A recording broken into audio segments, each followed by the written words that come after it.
cats, we are back and we are going to mix these drums that we just recorded, all right? So if you've recorded drums from your house in any capacity, I'm going to give you a couple of ideas on really what to go for when you're mixing your home bedroom recorded drums, all right? Let's get into it.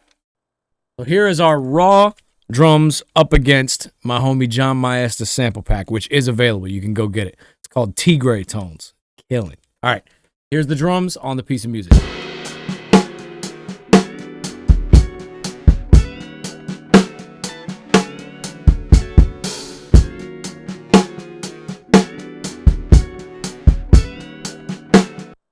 Nice, right? So what we're going to go for in this, first off, you remember we have this in our actual, we have all four mics in this actual summing stack like we did before. The first thing we're going to do is we're going to mix these drums from what is called top down. Now, top down is essentially you put effects and plugins on all the drums first, and then you go back in and handle each mic, all right? So we're going to take our sum right here. We're going to actually add just a native compressor. I'm going to use all native plugins in Logic. You don't have to spend any money if you already have Logic Pro. I'm going to go in here. I'm going to put a compressor on. So you're going to go under Dynamics, into Compressor, Stereo Compressor. Let's go. All right. Let's A-B it. Here's without it.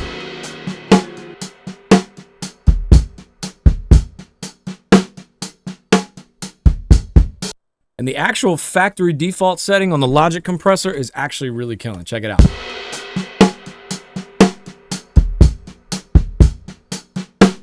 Without it. With it. We got a little bit of a volume increase there, and what I want you guys to try to avoid is this little red over here. Watch when I play it.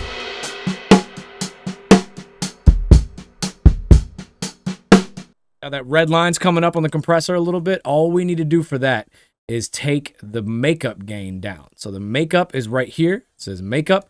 We're going to take it down until that red goes away in the out meter.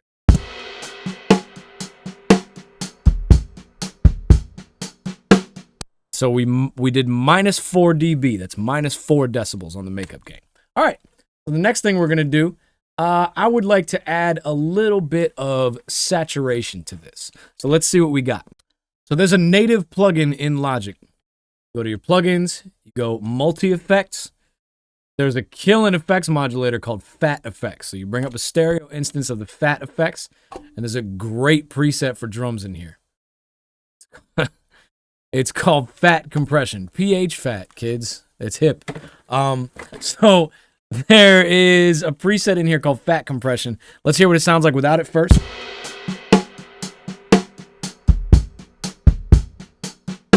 Now let's hear what it sounds like with it.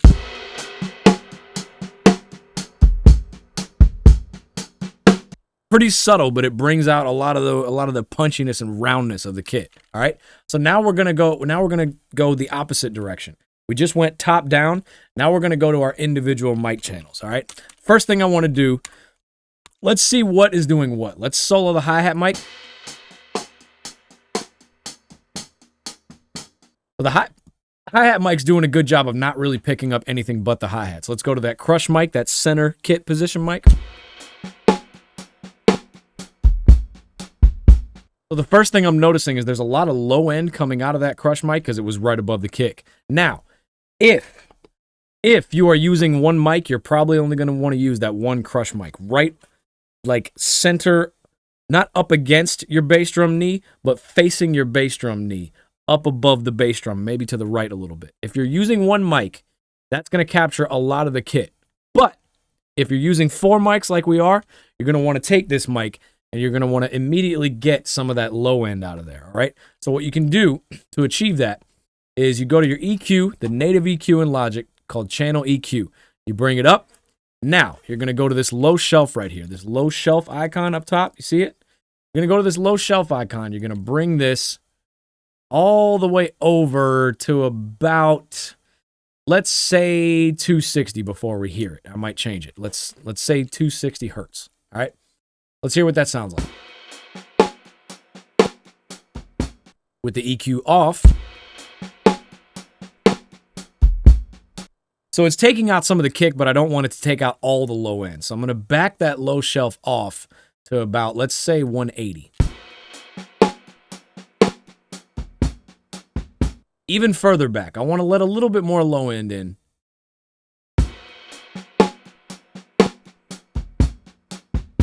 Okay, that I like, because now it's not conflicting with the kick drum mic. All right?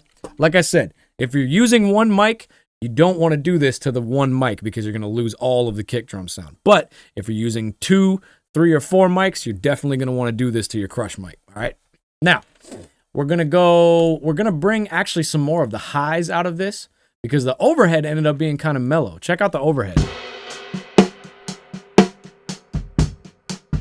See what I mean? The crush mic got a lot of the high.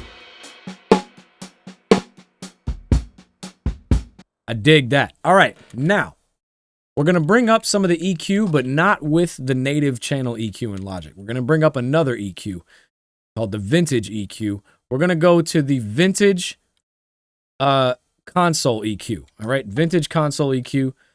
This is emulating a Neve style EQ. So Rupert Neve Designs is a very expensive audio company that sells big studio boards and EQ racks and all this stuff. This is Logic's version of a really, really killing Neve style EQ. All right.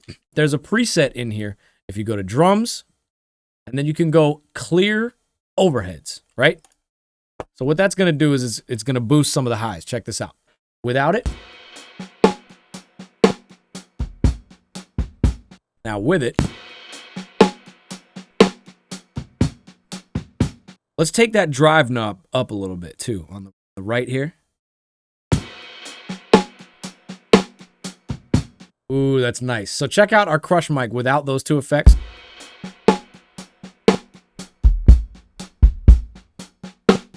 Now check it out with it.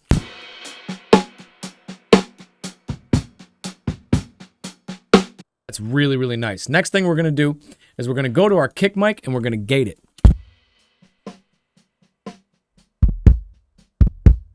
So it's kind of floppy right now, and we'll address that in a second. But first thing we're going to do, we're going to gate it. You're going to go to your plugins, dynamics, over to noise gate, right? Now your noise gate is effectively just going to mute out everything except what's really loud in the mic.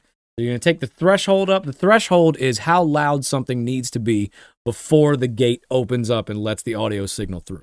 You're going to play with this threshold until all you hear is the kick drum hits. You don't hear anything else.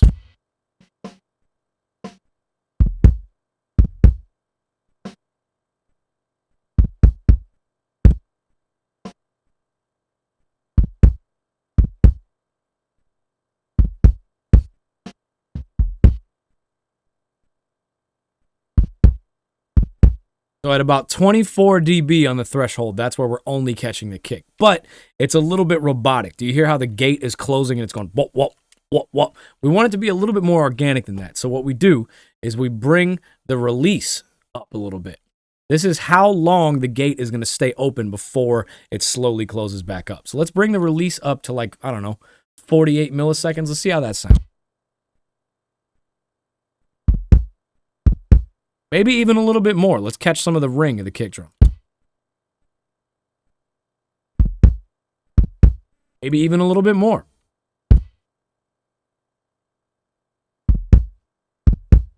There, that sounds nice and natural. Okay, so before the gate.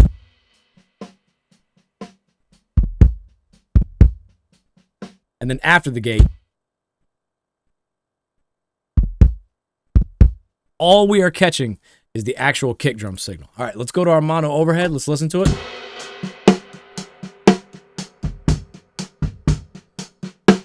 So the next thing we want to do is EQ a little bit of those lows out. Not too much. Not too much. Just to make sure we don't have anything crazy ringing out.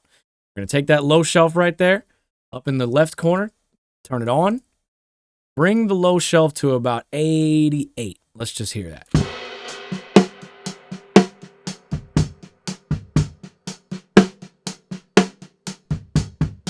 Without that, it's really not doing that much, so we need to bring it up until it gets some of the lows out of there. Let's try it at 120.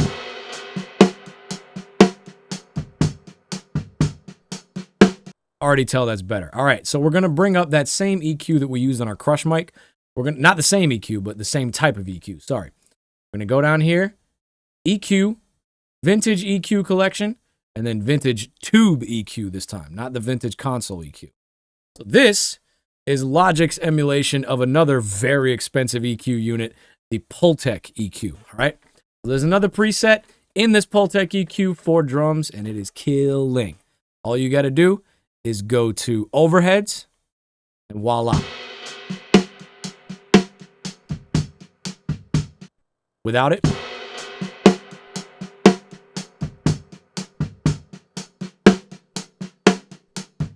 with it,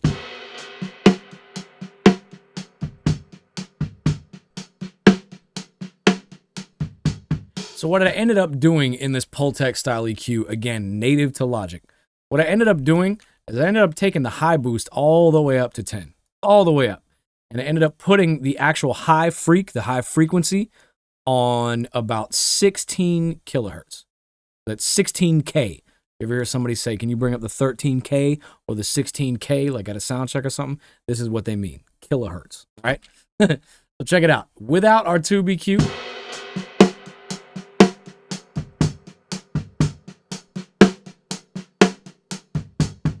with our tube EQ,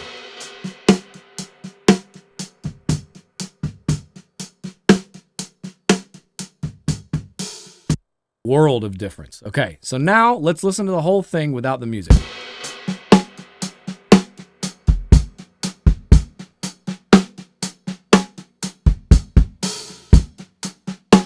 That is just beautiful. Okay, so we're gonna go to our hi-hats. Let's isolate the hi.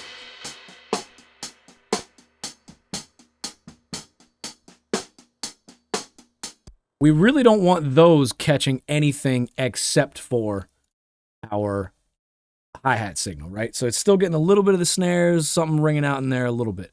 We're going to take that low shelf, and we're going to take it all the way up here to about where the hi-hats live, which is about 2,000 hertz, so 2K. We'll back it off a little bit more. We'll go down to 1,300. See how much better that isolates the hi-hats instead of having it just completely raw like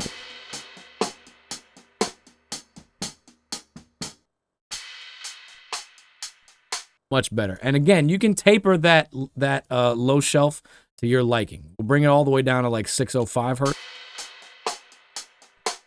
Keep going down.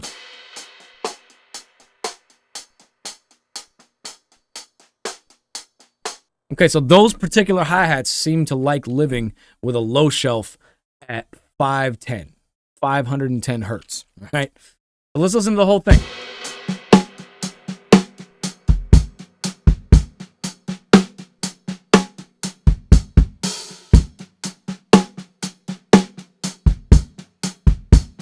Just so you can make sure that you are not doing too much with your EQing and your compressing and you're mixing these drums to send out, I want you guys to do this. Remember our drum bus that we had before? I want you guys to click on it. I want you guys to go Command D. It's duplicate. That's going to duplicate those exact channels right there. And what you're going to do, you're going to grab all of this audio. You're going to go to Command C, then click down here and go to Command V. Now we have an exact copy of all the audio. We have an exact copy of all of our audio right here. So if you solo this, which means it's the only thing playing, I want you guys to go down here and I want you to turn off all the other effects that we just added. This is so we can A/B everything without having to go back and forth and turn the plugins off and on every single time. Here's the raw signal.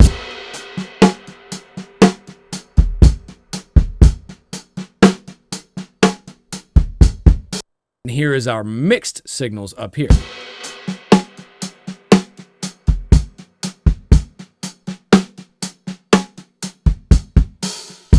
Again, raw signal.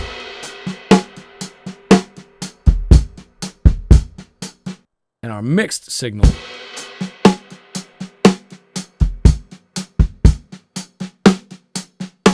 Very, very nice. Okay, so we're going to continue our mixing. We've got all of the stems mixed. We've got the kick mix. We've got the overhead mix. Got everything sounding pretty good.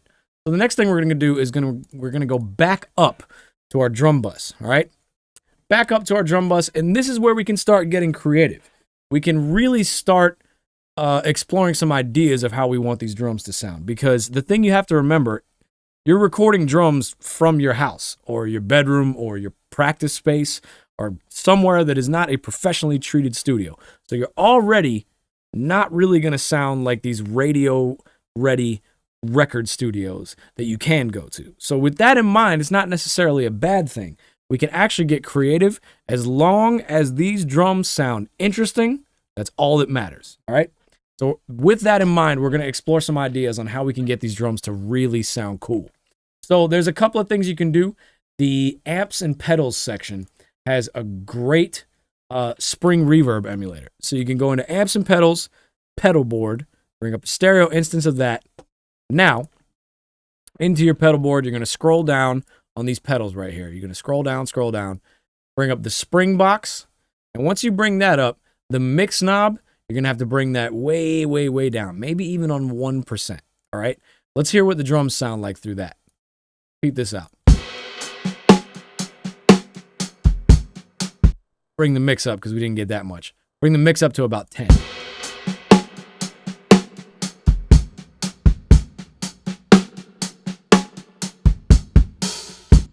Pretty cool. Okay, what you can do is you can bring the tone up, which is just essentially the treble. It means that the reverberation signal is going to be all high end. Remember, like we did our low shelf on the EQ?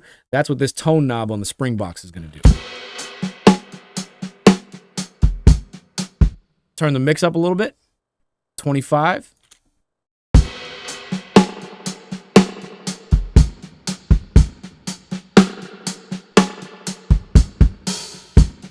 And you can even change the kind of spring reverb. You can change the actual kind of the spring reverb in here. You go to style. My favorite is the simple one.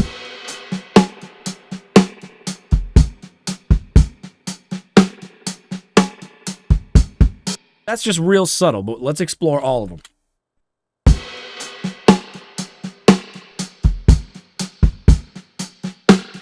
One's pretty cool. It's kind of following the hi-hats. Let's go to the next one, the bright.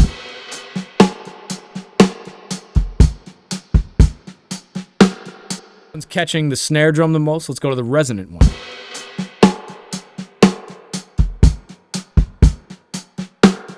That one's pretty subtle on the high end. I think the best one we got was the vintage.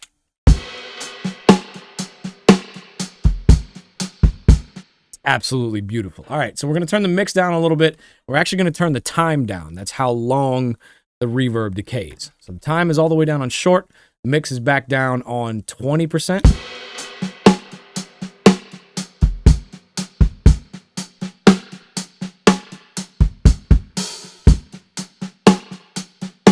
That's so killing. All right, let's do something else. Let's see.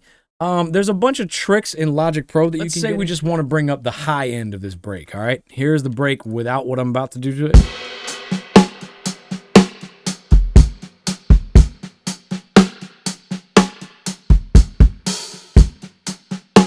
Peep this out. There's another plugin in here. I believe if you go to... if you go to Specialized, check this out. There's an exciter in here. If you turn the exciter on, just the bog standard preset, you're immediately going to get some more high-end, some sizzle out of it. Check it out.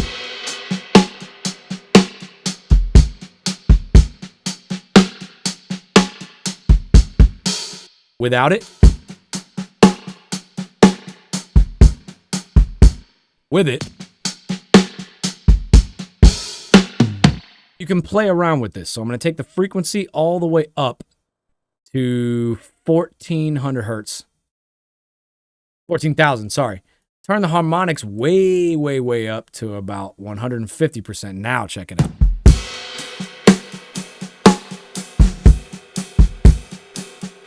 That's super dope. Check it out without that exciter.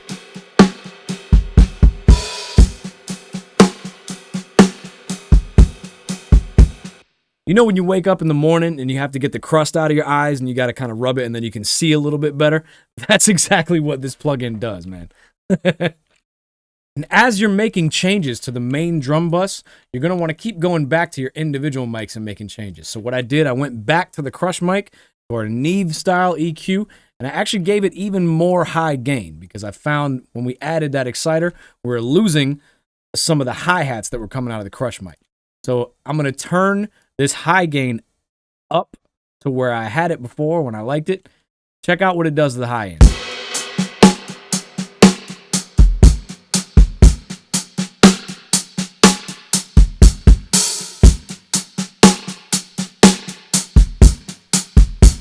Ooh, that's really, really nice. I dig that. I dig that. Okay, now, one of the things we can also do, this is a super duper AJ Hall secret. This is how I used to make a lot of my early drum breaks in my sample pack. Check this out. You're going to go to your plugins. You're actually going to go to delay. Now peep this out.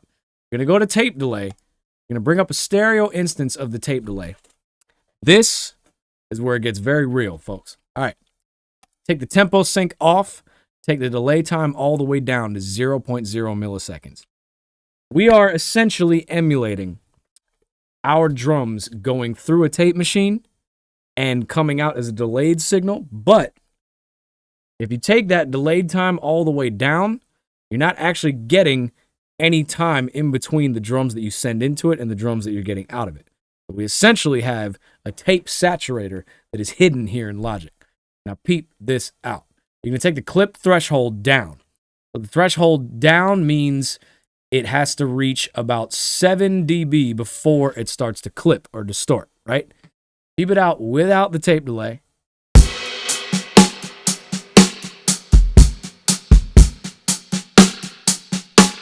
Now peep it out with the tape delay.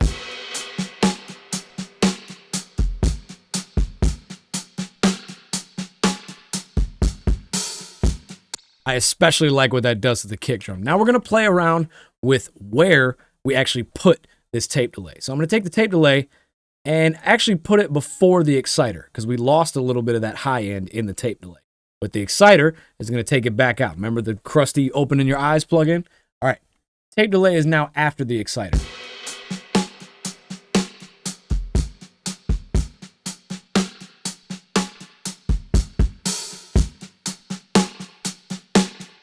I like that a lot. Let's just go back. We're going to A-B the raw mix because I think we're pretty much done. We're going to A-B the raw mix. Here's the raw drums.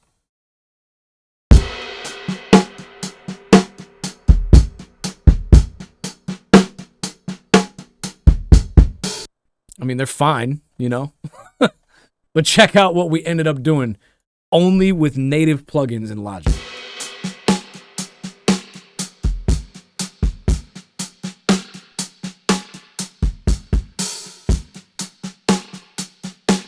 Now, to me, that's even doper than getting $1 million studio and putting 32 drum mics on a drum kit and spending 7 hours mixing them to sound like everybody else's drums on everybody else's songs that's ever been put out.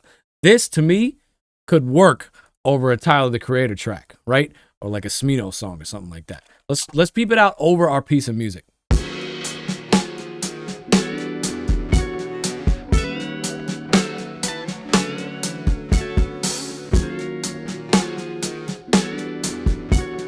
That's so dope. Check out what we went from.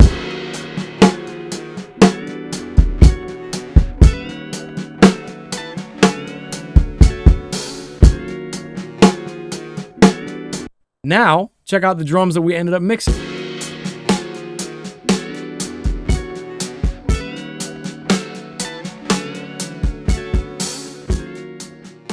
All right, ladies and gentlemen, that's going to wrap it up from me, AJ Hall. I just showed y'all from start to finish which drums to pick, how to tune them, what sounds we're looking for, what kind of playing we're looking for, how to import a piece of music to play over it, how to load all the tracks up into Logic. Then we got those raw files ready to send out. And then we had a whole part 2 of where we mixed all the files down and just got them to sound dope and interesting. All right.